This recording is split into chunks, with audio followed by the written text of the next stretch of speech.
أعوذ بالله من الشيطان الرجيم. بسم الله الرحمن الرحيم.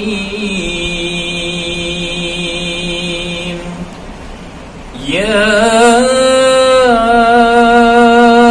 أيها الذين آمنوا استعينوا بالصبر والصلاة إن الله مع الصابرين. ولا تقولوا لمن يقتل في سبيل الله أموات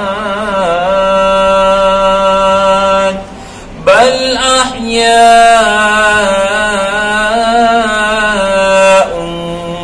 ولكن لا تشعرون.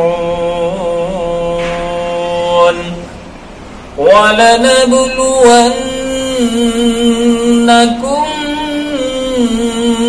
بشيء من الخوف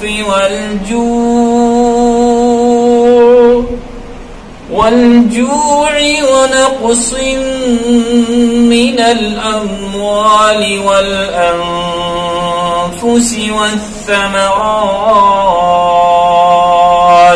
وبشر الصابرين